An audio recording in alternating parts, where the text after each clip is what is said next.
My name is Cole Clark, and I run AmygdaLaunch, a BevAlc innovation analytics company based in Manhattan. And today I want to talk to you about how brands can prepare for the storm of innovation to come.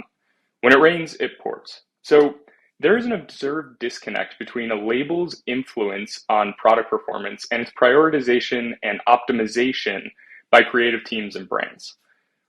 There's an ever expanding product universe. Consumers have more choices than ever, and not all consumers are alcohol connoisseurs. In fact, that is the minority. And so when they're in the store making purchase decisions, they're depending on largely two factors. One, how many bottles are left on the shelf of whatever they're looking at. The less bottles means other people have bought it and it must be a good product. And two is the label. How well does that label speak to their interests, values, and their purchase occasion? So labels are extremely important, but they've historically been looked at as strictly qualitative.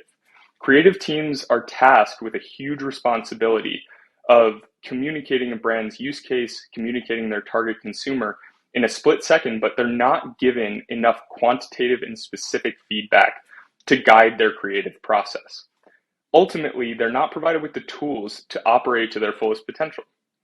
So what defines a successful label? Like I said, it's how well the label is able to communicate who the intended target consumer is and how well it speaks to their interests, values, and lifestyle, as well as how well does it communicate the intended buying occasion? What role does that product play in the basket for the consumer's use case?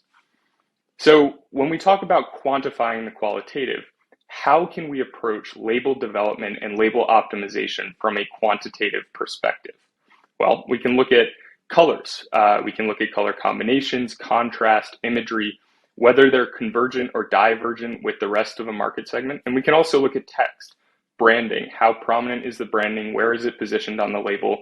And what are the key factors of the supplementary text? Origins, ingredients, qualities, tasting notes.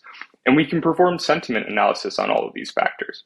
So in aggregate, we can look at all of these different pieces of what makes up a label, look at their dynamics, and then we can understand what is a successful component of the label and what is a not successful component to then provide more specific feedback to creative teams to ultimately have more effective labeling and communication in store to drive purchase decisions.